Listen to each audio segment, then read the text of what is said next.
All right, everyone. Welcome to Is It Prophecy here on Israel National Radio, Arut Sheva, and the show is syndicated as Messiah Hour on YouTube. Go to YouTube, type in Messiah Hour with Ari Lewis, and subscribe to the YouTube channel of Messiah Hour. And again, if you have any questions, comments, or concerns, email me, messiahhour@gmail.com. Our guest this afternoon is our weekly contributor to the program, and she's done some correspondent work today regarding the concept of quote-unquote New Year's. Back to the show is Shira Nussdorf. Shira, welcome back. How you doing? Hi, Ari. Thank you so much for having me. Absolutely, my pleasure. So let's talk about the concept of New Year's. It's a hot topic in Israel. In America, it's celebrated. Europe, celebrated. Israel, it has a different feel, partly because it's named Sylvester. What is the background of the name Sylvester? Well, listen, first before I give the background of the name Sylvester, because I hate to dispel anybody's myths that Santa Claus isn't real, I just want to give a forewarning that, I worked a long time as a high school teacher, and 1 year before Thanksgiving, I had my kids do a project where they went into fast food restaurants and took a survey about the food that they were eating to find out if it was healthy or not. And when they went back home for Thanksgiving and they had this break, a lot of kids came back and were very upset with me. And they said, Miss Shira, you ruined food for us. Now we don't know what to eat because before McDonald's was our favorite food. And now that we actually looked at what's into McDonald's, we don't know what to eat anymore.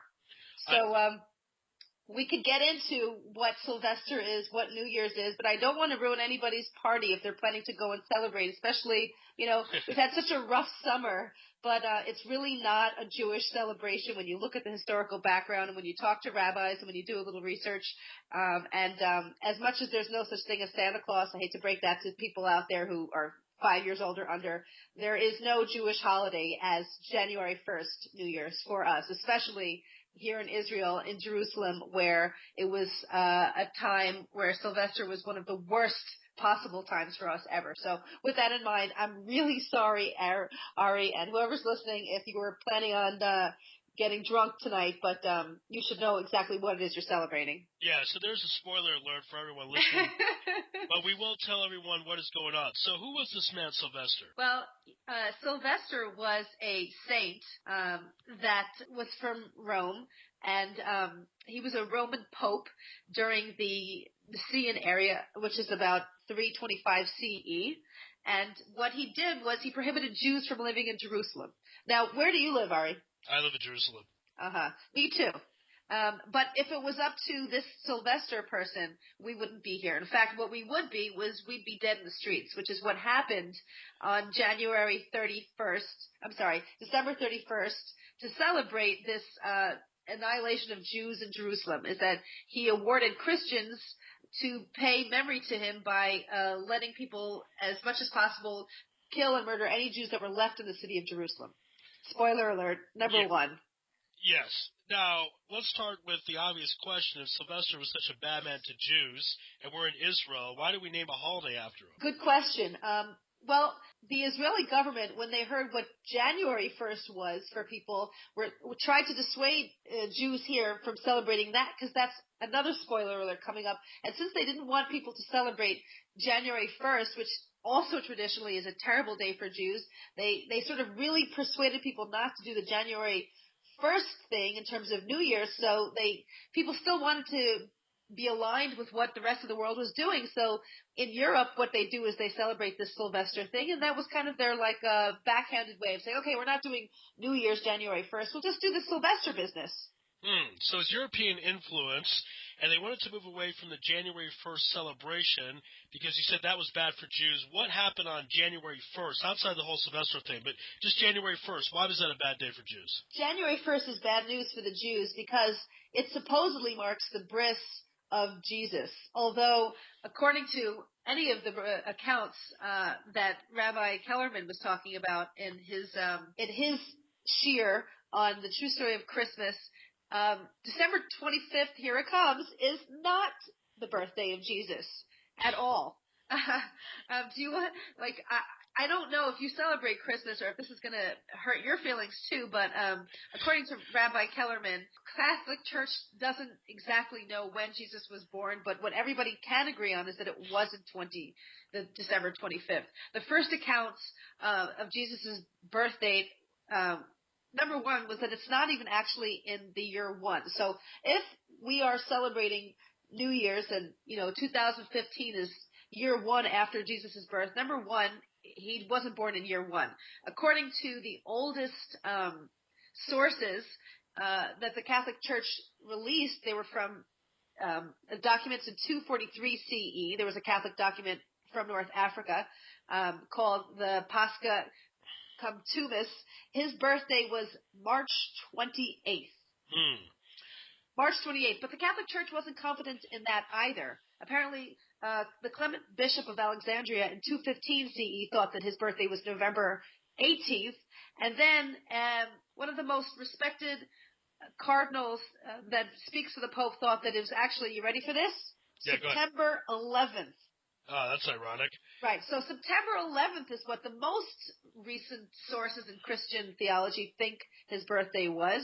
But by all sources, there was no December 5th, of Jesus' birth. So when I went around today and tried to find out from people on the street, what is New Year's? Is it a Jewish holiday? Almost everybody said, well, December 25th is Jesus' birthday, and 8 days later would be his circumcision, and that's why the Catholic calendar celebrates the birth of the new year on January 1st. But all of that is historically inaccurate, and whether it's this day or that day, it's none of it Jewish. So as Jewish people living here in Jerusalem, when you really look at all the facts involved, I don't know what it is that we were celebrating when we lived back in America, but it certainly wasn't anything that we necessarily want to be celebrating now. I'm so sorry to tell that to you. Well, I don't celebrate Christmas, no presents under my tree, but we do have a lot of people listening that are Christians, and we respect them, and we're happy to have them listen to the show. But we are going to explain this as I tell everyone. This is the only Jewish show that talks about the coming of the Messiah, so we're coming from obviously Jewish perspective. So you mentioned why people think January 1st should not be celebrated by Jews because it'd be the circumcision of Jesus, but that really is not true because it wasn't his birthday. Was January 1st a bad day for Jews outside of that realm? It was a terrible day because historically that was a day where, because the Catholic Church had adopted December 25th as a marker for Jesus' birth, it became a celebration to persecute Jews. In actuality, what December 25th was it was the marker of a holiday called Saturnalia from Rome, and what December 25th it was part of a week-long celebration which started on December 17th. It went from December 17th to 25th. And what would happen was the Roman courts would shut down and everything was permitted, where you could murder someone, steal, rape, pillage. It didn't matter because there were no court systems. And whoever was considered to be the enemy of the Roman people were chosen, one from each community, to be the Lord of Misrule. And then whoever was chosen as the Lord of Misrule would be murdered in a horrific fashion very publicly on this 8th day of human sacrifice, December 25th. And when the Catholic Church was trying to boost up their religious sales, I suppose, or gather more people, they imported this holiday onto December 25th so that people who didn't believe in what they believed in could be persecuted. So coming in, if you look at the historical backgrounds of this holiday and what it was, is that, number one, there was widespread intoxication. There was going from house to house while singing naked in the streets. What does going house to house singing sound like to you? That would be caroling. That's right. So the 25th was intoxication, caroling, rape and other sexual crimes, and consuming human-shaped biscuits. What are human-shaped biscuits, Ari? Human-shaped biscuits? Yeah. I'm not sure about that one. What is that? Gingerbread men. Ah, that's right. Gingerbread men. So that was like, when you talk about marking what it was that they wanted to celebrate and why, Jews who were actually attuned to what was going on, they didn't want to participate. They didn't want to put that as a marker for something that they believed in. And so what happened was the early Christians would persecute the Jews for not wanting to celebrate that. And actually, what really happened on January 1st is that in Rome, up until the 18th and 19th century, Jews were persecuted like constantly. Pope Paul, for for the amusement of his Roman citizens, would force Jews to run naked through the streets of the city. Now that's marking the anniversary of the festival that we just talked about. So it was like to celebrate that. Jews would be forced to run naked through the streets, and to the amusement of the people, they'd be forced to eat before they would run, so it would be difficult for them to run. And to the amusements of all the spectators, they would laugh and shriek while the popes would laugh and on a richly ornamented balcony laughing at them. Now, this went on straight through the 18th and 19th centuries in Europe, and even to the point where the rabbis in the ghettos of Rome would be forced to wear clown suits and march through the streets to the jeers of crowds who would pelt them with little missiles. And Pope Gregory himself refused to stop any of this. In fact, when the Jewish community wrote a letter to the Pope begging for him to stop the abuse of Jewish rabbis and people in Rome, he was quoted as saying, "It is not opportune to make innovations right now." And so when you talk about bad news for the Jews, that's really what this time period was. It was an excuse where the Roman Catholic Church or anti-Semites all over the world could humiliate, persecute, and not just make fun of, but actually kill Jews. So in terms of bad news for the Jews, now what is it that you normally do on Friday nights? I'm curious, Ari. I have a Friday night meal with my family or my friends or both, and before the meal I have a prayer service with my community. That's usually the plan. Well, I'll tell you what, that sounds like a nice Friday night. But if you were on New Year's Day in 1577, all Roman Jews under pain of death would have to listen to a Catholic sermon, a conversion sermon, right after the Friday night services. It was called a compulsory service followed into conversion. So if you were around in 1577 when New Year's first started to become popular, you'd be forced to not only attend a Catholic sermon, which would force your conversion, but you'd be obligated to pay the New Year's Day tax, which would force you to pay for the conversion, so that you'd be paying for the priests' salaries, because they had to work that day to convert all the Jews. So you'd be paying a conversion tax. And in addition, all the Talmud scrolls would be confiscated from the synagogue that you would attend, and the murder of thousands of Jews would be held in the streets where they'd be burned alive, which would be conducted by Pope Gregory himself. So Pope Gregory the 13th in 1682, and all during this time period, was the head of the rah-rah of let's do bad news for the Jews New Year's Day. And so this is really traditionally what New Year's Day means for us Jews for all this time. And really the celebrating as we know it is sort of a new thing. The December 31st parties in New York that I'm accustomed to, with like drinking in the streets and kissing and all sorts of lewd stuff. Yeah, really tell us about the mistletoe, because there might be people listening. They go, "Oh, tonight I want to kiss a nice girl under the mistletoe at midnight. That's a nice, cheery custom." Is that such a nice, cheery custom about the mistletoe? How many spoilers do you want to get me into? I'm so sorry, Ari, but what the mistletoe was really, it was a marker for human sacrifice and the poisoning of children. The mistletoe plant itself was a highly poisonous plant, and what they would do, it was actually, it came from a Norse and Druid mythology custom, where they would put the mistletoe on bows and arrows and shoot it at people, or if you looked at the culture in terms of the wild drunken orgies in the streets, what would happen up to 100 years ago with the mistletoe, people would put it on their doors, and they would grab and rape any women that were on the streets on December 25th, because she was fair game, she was out, she knew what kind of debauchery was going to go on. So the mistletoe was if you don't have sex with me, I'll kill you.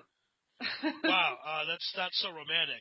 Again, this is a prophecy on Israel National Radio on Root Sheva. Show is syndicated as Messiah Hour on YouTube. Subscribe to the YouTube channel, Messiah Hour. Email me, messiahhour@gmail.com. Our guest this afternoon is Shira Nussdorf. Shira, I have also a question. After the show, I might be in the mood for a Coke. How did that, because I know Coke was struggling in the late 1800s, and they got some guy, they were having a hard time with marketing. You sound like you know that one. I don't want to get lynched after this program. And I promise you, I'm not making up any of these facts. You can check them on Simple to Remember. Rabbi Kellerman talks about it. There's lots of info on it. And I think I don't want to be the least popular girl here in the world. So you go on and tell them about the Coke thing. Well, the Coke thing in general, Coke was about to go out of business late 1800s. So they needed a guy for marketing, and they figured they go with some guy named Santa Claus, but he was really based on a guy named, I believe, Saint Nick, who was really a not-so-nice guy, even though he was called a saint. Is that pretty much the gist of it? Yeah. So Coca-Cola's got some bad origins as well, and that's just kind of the way it is. We're telling the way it is. I drink Coke. I know I should. It's a poison, but people need to know where the origins are coming from. Now, what's really shocking, you gave a lot of great information. I think what I want people to understand is how recent a lot of the stuff is. You talk about 18th, 19th century, and some things you mentioned 100 years ago. Do you think times have changed as far as philosophy? What do people say, it was 100 years ago, things are different now? You put up a mistletoe. It's not really about raping a woman. It's about kissing her. It's not so big a deal. Well, what would you say to that? Well, I tell you, from a Jewish perspective, I remember when I went to Neve, one of my favorite rabbis there was Rabbi Revson, and he always talks about the different properties of the month and how if something happens on this day, it's almost seeps into the DNA of the day. So when we look at, it's very nice that somebody could say, well, we don't do these things anymore. But when you talk about the years and the history of this type of rape and pillage and persecution of the Jews, so you could say that happened 100 years ago. It's not there anymore. But the reason why I have brown eyes is because my grandfather had brown eyes and him before him. So things take a long time to sort of lose their permanency. And so to be able to celebrate on a day which is so historically horrific for Jews, it doesn't make me happy. If my goal is to be happy on the New Year, educating myself as to what really that means doesn't make me happy. It makes me happy to know that I survived all that type of thing and that I'm educated enough to distance myself. And, I don't know if you saw The Matrix, but it can make you sad when you see the truth. And, as much as the truth shall set you free, sometimes the truth makes you aware, and then you have to sort of reevaluate what things mean to you and where you're holding it. I'm sure I had dreams when I was a little girl that I've outgrown. I remember my mom used to ask me what I wanted to be when I grew up, and I told her I wanted to be a cashier because everybody gave them the money, and and they always seemed to be smiling and telling people to have a nice day. But I was like 5, so I didn't know that being the cashier lady was not the best highly paid job in the world, but it looked to me like she was rich. So once you grow up, you can look and reevaluate some of the impressions that you had when you were a child and sort of figure out if now as an adult that's really what you want. So when I spoke to people here on the street in Israel, I was amazed at how many people said that they would not be celebrating New Year's. And all the people that I spoke to, I really spoke to in English. So these are not people that didn't come from a background from America or Chile or Argentina or anywhere else in the world. It's that they really, having come to Jerusalem and appreciated what it means to be a free Jew living in our country after so much effort and work and struggle to stay here, we sort of have to reevaluate letting go of some of the misimpressions that we had when we were stuck in gullahs, when we were stuck in exile in America, before we educated ourselves enough to know who we really are. So, it's one of the things that some of the rabbis were saying is that it's not like you don't have to wish people a happy new year. It's that it's not a new year for us. Our new year is Rosh Hashanah. And my Rebbetzin Friedman said, this is a fiscal year for some people. You don't want to be rude. You could say happy fiscal year or find ways,